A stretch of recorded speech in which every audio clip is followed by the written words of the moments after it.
Welcome. Today we're taking a deep dive into the incredible career arc of Taylor Swift, using Kevin Evers' work, There's Nothing Like This, as our guide. We'll trace her journey, from those early Nashville songwriting days right up to her status as a global superstar, looking at the key moments. And our mission really is to pull out some valuable insights, things about artistic development, navigating the music business, that crucial fan connection, and of course the art of reinvention, all while keeping it engaging. Absolutely. So let's start at the beginning. Nashville. Robert Ellis Oral gets pulled into a songwriting session, kind of unexpectedly. Right, Angelo Petralio was apparently a bit hesitant about writing with a 13-year-old, but Oral, despite maybe some initial skepticism, was instantly struck by her. Prepared, upbeat, professional even then. It's amazing. And her vision, even that young, aiming for this mix of Avril Lavigne, pop punk, and country. Exactly, and she already had a strong sense of what worked. Oral mentions her calling a lyric trite, shows she understood her audience from day one. That clarity is pretty remarkable. And that confidence clearly made an impression. Oral predicted huge sales for her first record after just one day. He did. A bold prediction. 3 million copies. It speaks volumes. And her emotional intelligence collaborating with these Nashville pros, but always insisting the songs had to ring true for teenagers. Plus the sheer volume of work, Yeah. showing up with 15, 20 songs at that age. Incredible work ethic. And Oral saw rapid improvement too, going from maybe one great song out of 10 to 9 out of 10 within just a couple of years. That dedication to the craft. And others saw it too. Liz Rose, a really respected songwriter, felt Swift barely needed her help. Which all led to that Sony ATV publishing deal at 14, youngest ever. A huge validation early on. But the timing. 2003 country radio wasn't exactly welcoming for young women, was it? No, it was heavily male-dominated, a tough environment to break into. It was a very tight culture, as psychologists might say, resistant to change, skeptical of outsiders. And streaming wasn't really an option back then like it is now for artists who don't fit the mold. Exactly. So she faced industry doubts about whether a teenage girl could appeal to the traditional country audience. Yet she stuck to her guns, writing her own songs, connecting with her peers. That led to the RCA situation, didn't it? Right. They suggested extending her development deal, but she saw it as a lack of commitment, maybe pressure to record other people's songs. And she felt she was running out of time to capture those high school years on an album. Precisely. So leaving RCA, a major label, was a huge risk, but showed her commitment to her own vision. Not necessarily challenging the establishment politically, like, say, Loretta Lynn or the Chicks, but a powerful move nonetheless. Okay, so she needs a new path. How did she get noticed? With a pretty unique promo package. Demos, press clippings, that Abercrombie headshot, even a handmade nameplate. Very Taylor. And that lands on Scott Borchetta's desk. He was known as a bit of a maverick, right? Good with promotion. Definitely. He'd had huge success with Toby Keith. His former boss, James Stroud, called him a creative force in marketing and radio promotion, knew how to make things happen. So Borchetta hears Picture to Burn. And reacts immediately. Yeah. Positively. Unlike other labels who were, well, indifferent. He paid attention. Then he saw her play live at the Bluebird Cafe just days later. What was it about that performance? He was apparently just blown away. Her songs, her presence, holding her own with seasoned writers.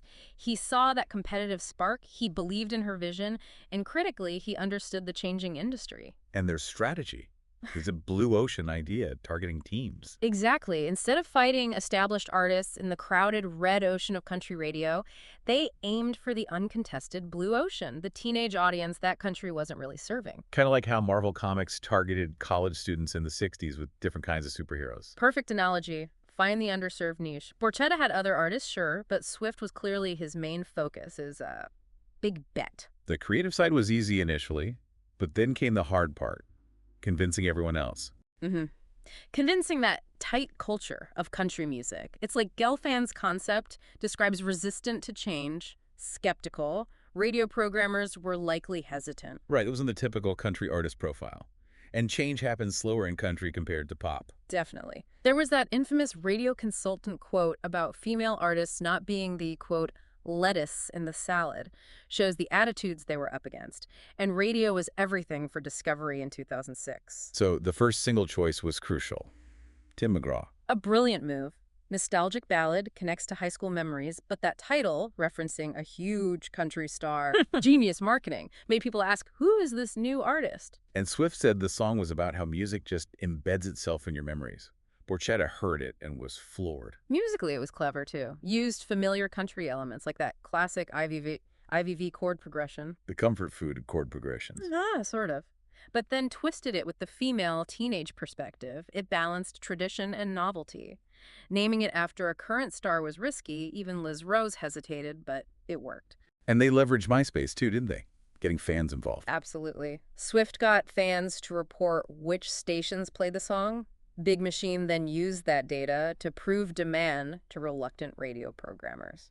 Grassroots meeting traditional promo. Which led to that slow, steady climb up the charts for Tim McGraw. It did. Defying the modest expectations, people thought the album would have a quick peak and then fade. But Swift had those promotional instincts.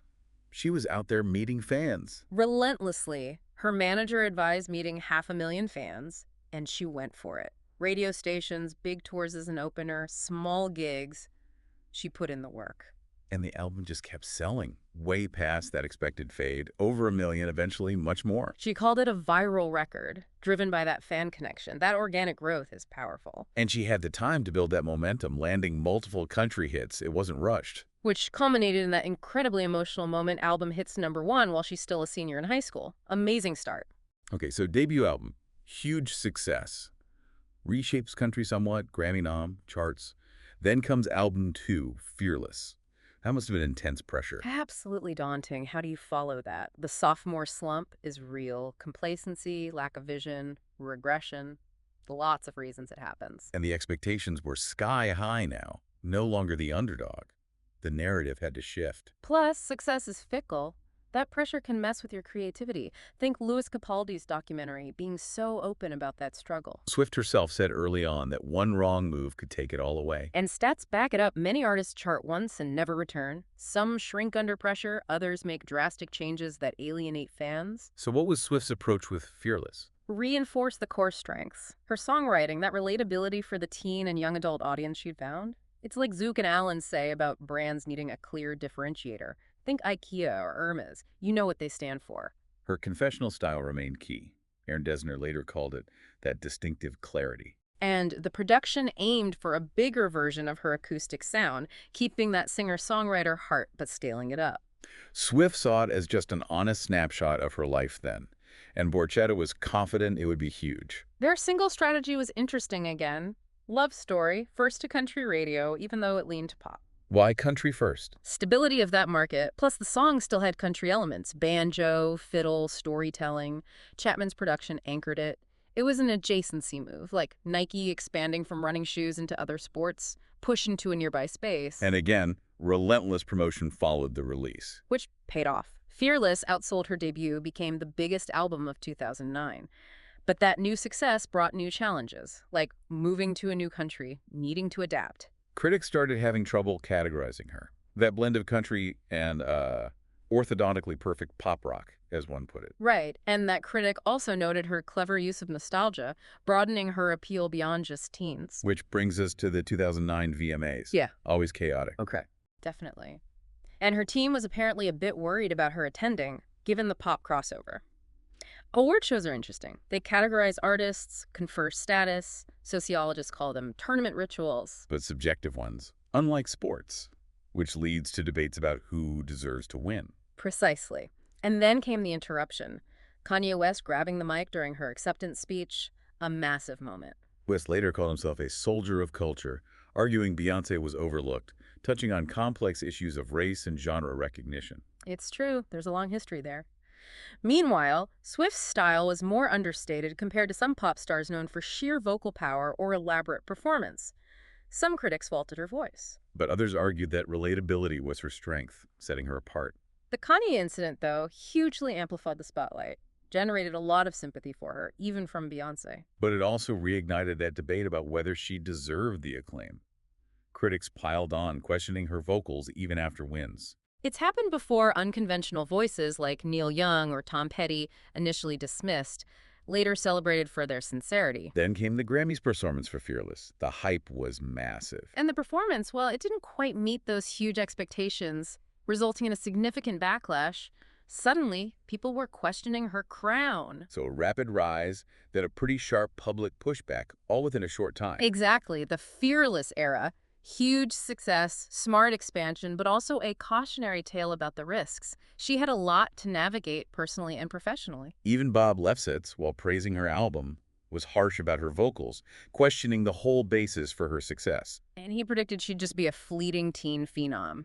Ouch. So after that roller coaster came Speak Now, dealing with breakthrough and backlash. Right, and this is where you really see her understanding her fans' job to be done, as Clay Christensen might put it. It wasn't just entertainment they were hiring her music for. It was validation, understanding, especially for teenage girls navigating, well, everything. Exactly. Social media was taking off, pressures were mounting, her music offered a connection. It's like Seth Godin talks about building relationships through consistent engagement. She created experiences around the music. Think American Girl dolls or Marvel Comics, it's about the whole world. And Speak Now really leaned into that. Lots of ballads exploring love, loss, regret. Critic Ann Powers noted how Swift's introspective, soft tone created intimacy, contrasting with louder pop trends. Which maybe explains why fans loved it, even as some critics seemed baffled by the connection. She was exceeding fan expectations emotionally. And her online interactions were key, respectful, validating. It built this profound sense of community. She always focused on the social side, didn't she? MySpace early on, then the hidden messages and liner notes. Yes, like spelling out Adam for Enchanted. It wasn't just promotion, it was part of the art, inviting fans into the shared game, this immersive world. Which empowered fans to create their own content around her music, fanfic, art. It built a really strong community, and the games got more intricate with Speak Now, encouraging fans to decode lyrics, strengthening that bond. Dear John being the prime example, widely assumed to be about John Mayer. Well, she never confirmed it. Dropping hints fuels discussion, strengthens the community. Addressing relationships became her thing, but it drew fire too. Mayer called Dear John cheap songwriting. How did she respond to that? Coyly. Kept the game going. Her rationale was, look, people are going to speculate anyway, so I might as well play within those rules. And the Speak Now tour extended that storytelling. Right. Almost like a Broadway show. Absolutely. Elaborate staging, visual cues reinforcing fan theories, like in the Dear John performance, plus those intense communal sing-alongs. Real emotional release. Fans back then talked about feeling that connection, that sense of a specific era, maybe still country. It was the whole package. Yeah. The songs, the engagement, the concerts as emotional peaks. Okay, so massive success with Speak Now, superstardom achieved. But then, paranoia. Seems so. A fear of it all crashing down, it echoes Andy Grove. Only the paranoid survive. Success brings threats failing to evolve, changing too much, trends shifting. And it's hard to know what to do, even when you're on top. Productive paranoia, Jim Collins calls it. Right. Being alert to threats and, crucially, acting on them. Swift realized around age 22, after her fourth record, she needed to offer something new. New artists were emerging. The big questions. How to change? How much? Can't just rely on the past. Productive paranoia demands action, which leads us to Red. An experimental album. Deliberately so. A learning period. Apparently a key moment was someone suggesting she work with Max Martin. That gave her permission to explore. And she brought in a whole new set of collaborators. Ed Sheeran, Gary Lightbody, Butch Walker. Different from her Nashville crew. And some straight-up pop songs. Working with Max Martin, though, that was the big leap. Different risks. Because Martin was a pop guy. Backstreet Boys, Britney. The king of the teen pop boom. Had that magic dust. Though some critics dismissed his earlier stuff as fabricated, but he'd evolved, working with Kelly Clarkson, Katy Perry. His style was described as melodic math. Just knowing what works. An instinct for hooks. Often writing the melodies, shaping the whole track. Sometimes the artist felt secondary. Pop was becoming very producer-driven, very collaborative. Think of the middle. Tons of writers, producers, singers considered. It was getting harder for a solo singer-songwriter to dominate pop. Yes, the superstar economics meant fewer stars having bigger hits, but maybe for shorter times. Collaboration became key. Swift's previous approach was kind of counter to that trend. So the risk for her, the self-made songwriter, was working with this pop machine. could seem inauthentic. Exactly. Lefsetz told that story about her saying she could handle criticism of her voice, but not her authenticity. That was core to her brand. And some saw pop as engineered, not real music. Kelly Clarkson fought for control after working with Martin. Reba McEntire talked about women having to fight for that control. But Martin's approach, surprise but never shock, creating familiar surprises, actually aligned well with Swift's own success. That psychological sweet spot. Familiar enough to feel good, surprising enough to be exciting. Pretty much. Research backs it up. Chord progressions that blend expectation and surprise are most pleasurable. Those little electric things, unusual notes and familiar patterns. And Martin's perfectionism matched her careful craft. Apparently so. She said she appreciated how he challenged her writing. Still, it was a risk. Would her fans accept this new direction? Then came the first single, We Are Never Ever Getting Back Together, pure pop. A total pop exorcism of her country sound, produced by Martin and Shellback. It was a statement. Like legacy fashion brands needing to update their look, balancing newness and identity. Good comparison. And the reaction was mixed. Some loved the catchiness, others felt it sounded like, say, Katy Perry, and were disappointed. Swift later talked about that paradox stars needing to reinvent in a way that feels both new and comforting. Her solution with Red was balance. Pop experiments like Never Ever, but also deep cuts like All Too Well that felt more like classic Swift, exploring new territory from a strong base. So after Red, she had a choice. Go full pop or pull back, especially after losing the Grammy for it. Research suggests artists often get more conservative after a loss, but Swift seemed to shift her mindset, embrace change more fully. Though her changes had always been pretty gradual, right? Aware of her brand, surprising but not shocking. True. Unlike some artists who experiment wildly then have a sudden breakthrough, like Jackson Pollock maybe. His big mural hinted at the drip paintings but wasn't quite there yet. Breakthroughs often need that perfection phase. And the vibe of the late 80s pop she loved, earnest, dramatic, set the stage for 1989. Mm-hmm. With Red, she was learning pop. With 1989, the mission was mastery. Full commitment. Reinvention is tricky, though. High failure rate. Lauren said you need real reverence for pop to cross over successfully. Swift's move had to feel bold, but also kind of inevitable, and 1989 was it unapologetically pop, kicking off with Welcome to New York, this anthem of liberation, new city, new phase of life. And it felt cohesive, unlike maybe U2's pop album where the electronic ideas didn't quite mesh. Because Swift was building on Red. She'd worked with Martin and Shellback already. You hear that fusion work beautifully on tracks like Style, where the production just feels like the lyrics. A confident entry into pop. Hmm. But her label was nervous, worried about sales without the country label. They were. But Swift pushed through. It was a weird time for album launches, too early streaming, everyone trying different things, Beyoncé's surprise drop, Jay-Z's Samsung deal, U2's free iTunes album. But Swift focused on communicating with fans directly. Understanding that need for connection, she knew good stories, like good pop songs, need that mix of familiar form but unique details, comfort and surprise. The 1989 announcement built huge anticipation in social media, a live stream. Making it an us thing, as Seth Godin might say, fans expressing themselves through their connection to her.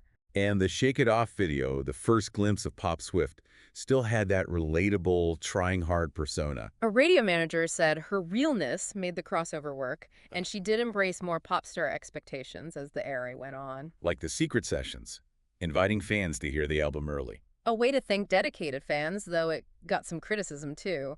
Reinvention took both her songwriting skill and her marketing savvy. And the sales. Massive first week for 1989. Totally validated her vision. Huge chart success, multiple hits, became a classic. She was undeniably a global pop star, a smart businesswoman. And she got that Album of the Year Grammy for 1989. Her acceptance speech was powerful, addressing young women facing doubters. A huge peak. But then, controversy again, the Kanye West famous lyric and the leaked phone call. Right, casting doubt on her whole image. Was she in on the lyric or not? Kim Kardashian claimed she was playing the victim. The narrative became, she's a master manipulator, overly concerned with her good girl persona. That gap between reputation and perceived reality became the focus. Although the full recording, when it eventually leaked years later, showed West didn't mention the specific derogatory lyric in that call. True, but at the time, her initial statement about being blindsided fell flat for many, reinforcing the criticism. And she'd built this empire on control. Suddenly, there was a narrative she couldn't control. A new style sniper attack. Critics jumped on it. reframing her entire career, people pleaser, corporate, calculating. The reputation-reality gap closed violently in the social media storm. Her reputation took a huge hit. She said she felt canceled, that the online mob felt like they were telling her to, well, worth. It was intense, and she knew her reputation was her product, essentially. She talked about entering music seeking approval, that deep insecurity. Like Orville Brim compared fame to belief in the afterlife, or Elvis fearing it would all vanish. Swift had voiced similar fears early on. And after the famous fallout, it felt like those fears had come true, which led to the Reputation era, a total narrative flip. Polarizing, right? Some embraced the darker, weaponized pop, others missed the old Taylor. It was a gamble, but maybe like Marvel, constantly experimenting creates an expectation for difference. She managed to take back her narrative, gain more creative freedom. Which leads into another big battle, owning her music. The age-old artist versus label fight over master recordings. Artists argue they create it, they should own it eventually. Labels argue they take the risk, so they deserve ongoing profit. Standard industry conflict. Swift feels passionately that artists should own their work. Borchetta apparently offered her the chance to earn back her masters if she re-signed with Big Machine for a set period. But then he planned to sell the company, including her masters. Potential buyers included Universal, her new label, which might have been better for her. Possibly allowing for partnership in marketing the old stuff. Moving labels is always risky, though. Your success can be tied to the old environment. But while Borchetta might own her past, she could create her future. And Aim from the Lover album was the start of that future. Very bright, very pop. Unapologetically so. A deliberate signal. The snake from Reputation turning into butterflies in the video. Very clear message, but risky might alienate fans of the previous sound. Like Porsche making an SUV or Dylan going electric. And during Lover, she seemed focused on physical albums, maybe not leaning into streaming as much as some peers. There was some discussion about that, especially compared to someone like Ed Sheeran's global streaming numbers. Adapting to streaming was still ongoing. Then the pandemic hit. Everything changed. Forcing adaptation, virtual events, remote collaboration, which led surprisingly to Folklore and Evermore. A total shift. Indie folk sound, working with Aaron Dessner from The National, Jack Antonoff. An unexpected pairing, but it worked beautifully, and it broke her usual album cycle, more continuous engagement, like Daniel Ek from Spotify envisioned. And then came the move to reclaim her past. The re-recordings. Taylor's version. A brilliant strategy for the streaming age. Reclaiming ownership, re-engaging fans with her legacy, mostly faithful reproductions, but with a more mature vocal. And releasing things like the 10-minute version of All Too Well. Genius. Blurred the lines between old and new, expanded a fan favorite, made it an event, just deepened that immersive experience. It's interesting. She released more music, but seemed to retreat from the spotlight a bit, building anticipation. Exactly. Fueling fan theories, creating this self-feeding monster of engagement. The lead-up to Midnights was a masterclass in this. The TikTok transformations, the surprise announcement at the VMAs. Her team got really savvy with creating viral moments, leveraging TikTok's power for discovery and hype. Releasing track titles cryptically just fueled the fan detective work. And right after Midnights, the Eras tour announcement, covering all her musical periods. The demand was just astronomical. Cue battles, frustration, insane levels of interest. She added tons of shows, but it still wasn't enough, leading to the Ticketmaster meltdown. Right. Huge demand, system crashes, canceled general sale. Swift publicly expressed her frustration. It became a whole news cycle. They seemed to avoid the most extreme dynamic pricing backlash, like Springsteen faced, but the demand itself created issues. Absolutely. But the tour itself, a cultural phenomenon, viral moments, huge economic boosts for cities, the expectations were absurdly high. And it delivered. Became the highest grossing tour ever, breaking the $1 billion mark, likely heading towards $2 billion. Massive economic impact. It really highlights her anti-fragility, that Nassim Taleb concept. Challenges don't break her. They seem to make her stronger, lead to growth. She uses setbacks as fuel for reinvention. It wasn't luck. It was focus, work, strategy. Even recent controversies seem met with faster creative responses now. Her ability to navigate transitions seems constant. Makes you think she'll handle whatever comes post-eras effectively, like dominant companies adapt. That resilience is the through line. Okay, let's try to summarize the key takeaways from this journey. 10 points. Let's do it. 1. That early determination and raw songwriting talent were clear from the start. 2. Strategic partnerships, like with Borchetta, were absolutely crucial for navigating the industry. 3. Understanding and genuinely engaging with her fan base has been maybe the constant key to her success. 4. Her ability to reinvent herself, crossing genres while keeping core elements, is remarkable. 5. Navigating public perception, the controversies, the criticism that's been a recurring major challenge. 6. The fight for ownership really highlights the power dynamics inherent in the music business. 7. Adapting to how people consume music, especially the rise of streaming, has been vital. 8. Her live shows, the tours, have become massive cultural and economic events in themselves. 9. She demonstrates that anti-fragility challenges often became catalysts for growth and even greater success. 10. Ultimately, her career is a testament to vision, hard work, and smart strategic evolution in a constantly changing industry. So the final thought perhaps for listeners, consider that balance. Artistic integrity versus commercial pressures. How do creators stay true to themselves but also adapt, like Swift has, to market demands and public perception? A fascinating question, drawing inspiration from such a multifaceted career. Definitely something to think about for anyone in a creative field.